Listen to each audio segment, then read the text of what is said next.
صحابی نماز پڑھ رہے تھے, حضور نے بلایا ان کو نام لے کر, وہ نماز پڑھتے رہے. میرے آقا نے پھر بلایا, وہ نماز پڑھ رہے تھے.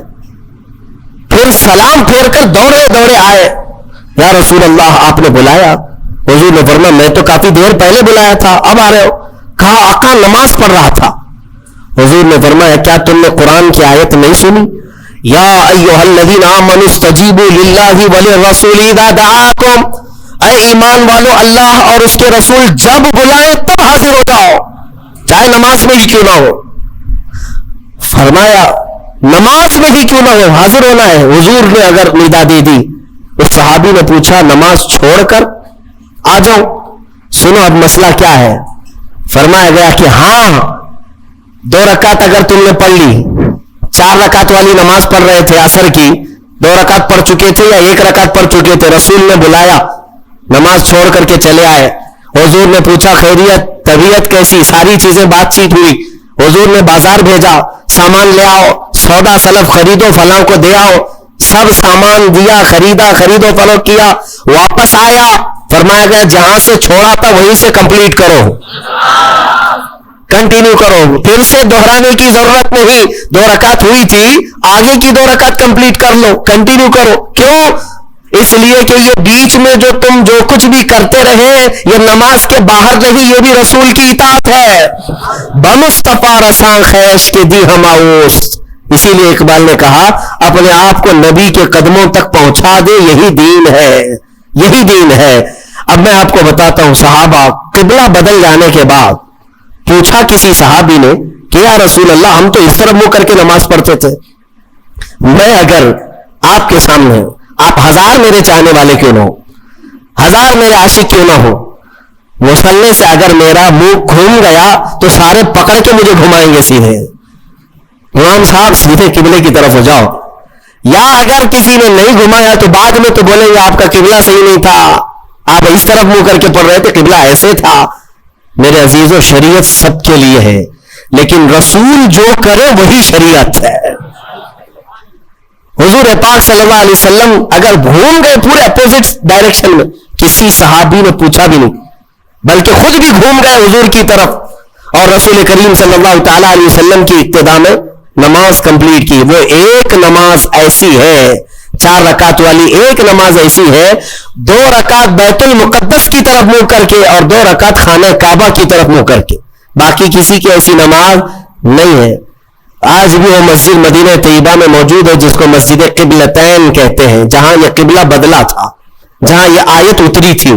اب جو کہنا ہے مجھے وہ یہ ہے, حضور پاک صلی اللہ تعالی علیہ وسلم کے چہرے پاک کا حال یہ ہے کہ اگر آسمان کی طرف اٹھ جائے تو قیامت تک کے لیے قبلہ بدل جائے. سوچو تو ذرا صحیح, اس چہرے پاک کا اثر یہ ہے کہ اگر اٹھ گیا آسمان کی طرف تو ہمیشہ کے لیے قبلہ بدل گیا. جس طرف اٹھ گئی دم میں دم آ گیا, اس نگاہ عنایت پہ لاکھوں سلام.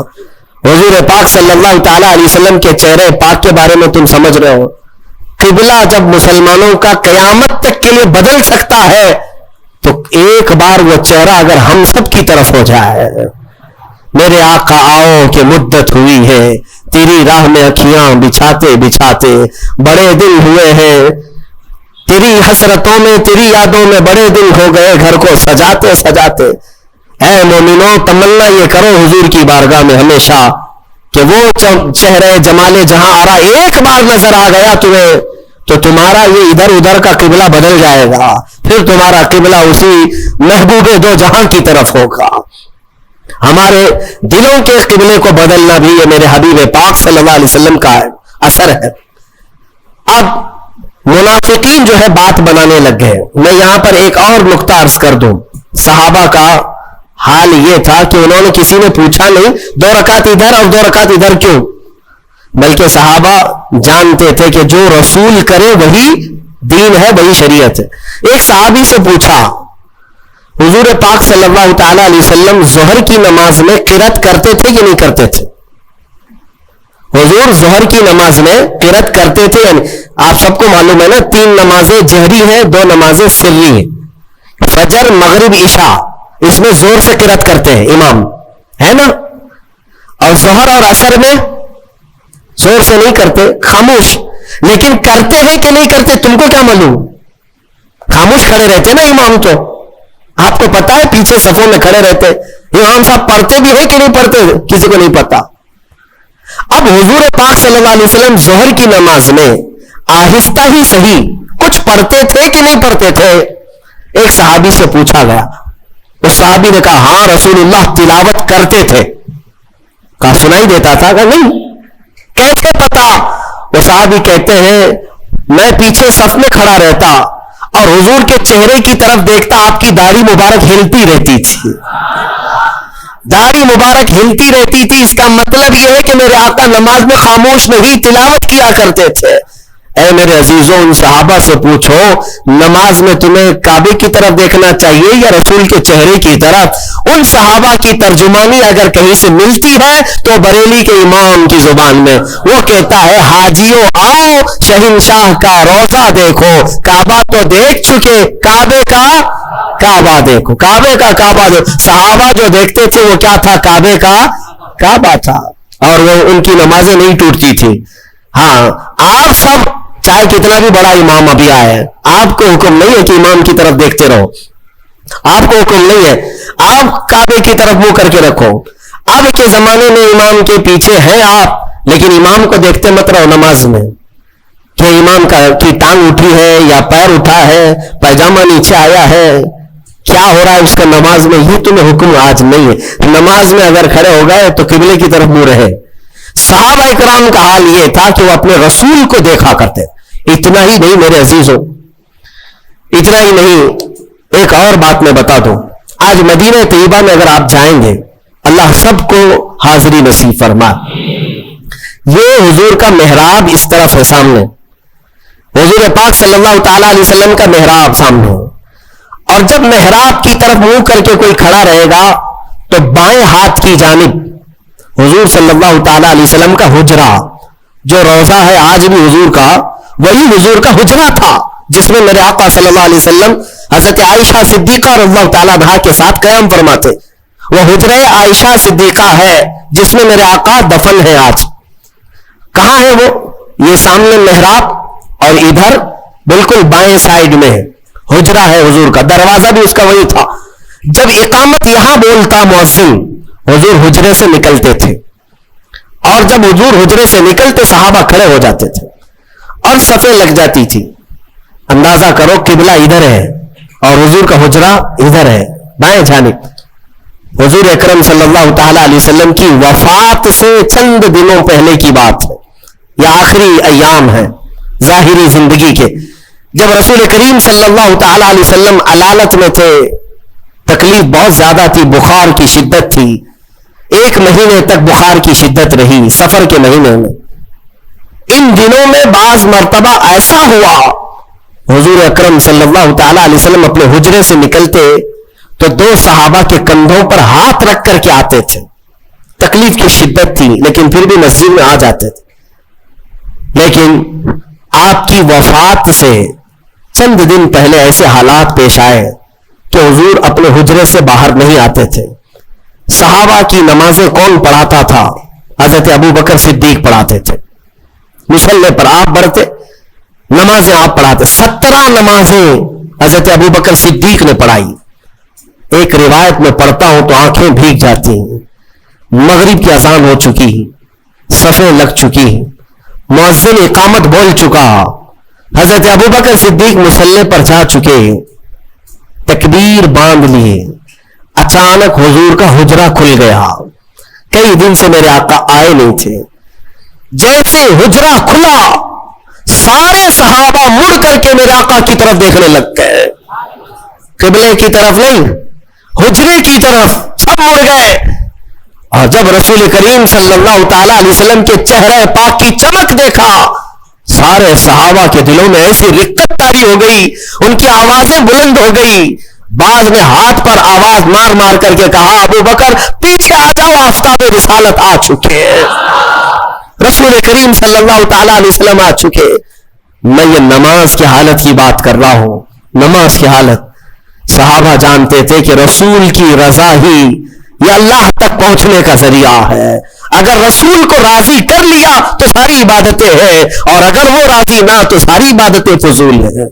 صحابہ کرام رضوان اللہ تعالی علیہ مجمعین نے جب آواز لگائی تو وہ ابو بکر صدیق مصلی پر جو ہے میرے عزیزوں مصلی پر جا چکا امام, تکبیر باندھا ہوا امام, جب آواز آئی پیچھے سے تو وہ خود بھی بائیں جانب مڑ کر دیکھتے ہوئے پیچھے کی طرف آنے لگ گئے. نماز توڑ کر کے نہیں, رکعت باندھ کر کے پیچھے کی طرف آنے لگ گئے. رسول کریم صلی اللہ تعالی علیہ وسلم جب تشریف لائے تو مصلی پر میرے آقا صلی اللہ تعالی علیہ وسلم کو بٹھایا گیا. یہ کیسی نمازیں تھی, کیسی نماز. ہم اور آپ اگر حرکت بھی کریں تو نماز ٹوٹ جائے, نماز باطل ہو جائے, فاسد ہو جائے. لیکن رسول کے لیے اگر چہرہ پھر بھی گیا تو نماز باطل نہیں, بلکہ میں کہتا ہوں وہی تو عین نماز ہے.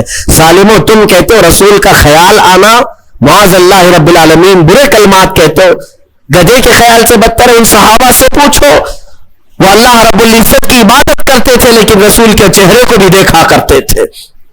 اس لیے میں نے کل ہی آپ کے سامنے یہ عرض کیا, قرآن کی اگر تفسیر بھی سننا ہو تو سننی ہو, شرط یہ ہے کہ دل کو محبت مصطفیٰ کا ایک عظیم مدینہ بناؤ, تبھی تمہیں قرآن کی آیتیں سمجھ میں بھی آئے گی, تبھی تمہیں قرآن کا لطف بھی ملے گا اور لذت بھی ملے گی. اور حضور کو چھوڑ کر کے کچھ سننا چاہو تو پھر اندھیرا اندھیرا, کچھ نہیں ہے. بہرحال یہ قبلے کے تبدیل ہونے والی جو آیتیں آئیں اس پر یہودیوں نے بہت واویلا مچایا, بہت واویلا مچا رہے. اتنے سالوں سے قبلہ تھا, نبیوں کا قبلہ تھا, انہوں نے بدل دیا, انہوں نے بدل دیا, یا آ کر کے بدل دیے. اس طرح کی باتیں آنے لگی تو رب تبارک و تعالیٰ نے ابھی اپنے حبیب صلی اللہ تعالی علیہ وسلم سے یہ فرمایا, آپ ارشاد فرمائیں وما انت بتابع قبلتهم, آپ فرما دیں ان سے کہ میں تمہاری قبلے کی پیروی کرنے نہیں آیا, بلکہ رسول جو کہہ دیں گے وہی قبلہ ہے. عزیزان گرامی وقار, قبلے کی تبدیلی کا حکم جو آیا وہ اسی پارے میں اس کا ذکر ہے, اور اس کے بعد پورے دوسرے پارے میں کئی احکام نازل ہوئے, کئی احکام ہیں شہیدوں کے متعلق اسی آیت میں. فرمایا رب تعالیٰ جو اللہ کی راہ میں مارے جائیں انہیں مردہ نہ کہو, وہ زندہ ہیں, بل احیاء ولکن لا تشعرون. بعض لوگ ہم سے پوچھتے ہیں آپ رسول کو وفات کے بعد بھی زندہ مانتے ہیں, قرآن کی کوئی دلیل ہے آپ کے پاس؟ قرآن کی کوئی دلیل ہے, قرآن کی کوئی آیت ہے؟ میاں میں وہی پڑھ رہا ہوں آپ کے سامنے, ولا تقولوا لمن يقتل في سبيل الله اموات, جو اللہ کی راہ میں مارے گئے ہوں انہیں مردہ نہ کہو. ہر سنی مسلمان جانتا ہے. تو سب سے پہلے یہ کہتے ہیں لوگ, ارے میاں یہ تو شہیدوں کے لیے آیت آئی. ہم کہتے ہیں کیٹیگری اگر آپ کو بتاؤں شہید کا مقام کب آتا ہے, اللہ تعالیٰ نے آیت میں فرمایا انعم اللہ علیہم من النبیین والصدیقین والشہداء والصالحین. 4 لوگوں کا ذکر قرآن میں اللہ نے فرمایا جن پر اللہ نے انعام نازل کیا. نمبر 1 النبیین, انبیاء سب سے پہلا مقام ہے. والصدیقین, دوسرے نمبر پر صدیق ہوتے ہیں. تیسرے نمبر پر شہید. تیسرے نمبر والا جب اپنی قبر میں زندہ ہو سکتا ہے تو پہلے نمبر والا کیوں نہیں زندہ ہو سکتا؟ بلکہ دوسرے نمبر پر جو صدیق ہے وہ بھی اپنی قبروں میں زندہ ہے. 60 ہجری ہو چکی تھی حضور کی وفات کے 50 سال بعد.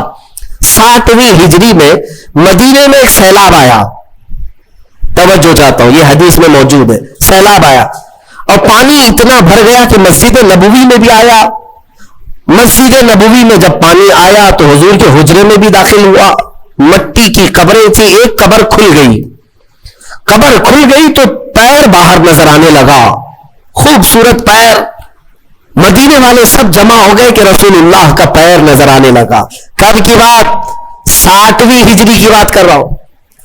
60 ہجری حضور کی وفات کے 50 سال بعد. تو صحابہ بھی جمع ہوئے. اس میں پھر ایک تابعی حضرت عروہ بن زبیر رضی اللہ, وہ آگے بڑھے اور انہوں نے کہا, غور سے دیکھا, قدم کو چھوا بھی اور لوگوں سے کہا اے مدینے والوں یہ اللہ کے رسول کا قدم نہیں، یہ عمر ابن خطاب کا قدم ہے. میں اچھی طرح سے جانتا ہوں، واللہ ہذہ لقدم عمر، قسم خدا کی یہ پیر عمر ابن خطاب کا ہے. اور روایت بیان کرنے والے کہتے ہیں کہ پیر کو جب چھوتے تھے تو خون اپنی جگہ سے ہٹ جایا کرتا تھا، جیسے زندوں کو چھوئیں تو خون ادھر سے ادھر ہوتا ہے. یہ 60ویں ہجری میں کس کا پیر؟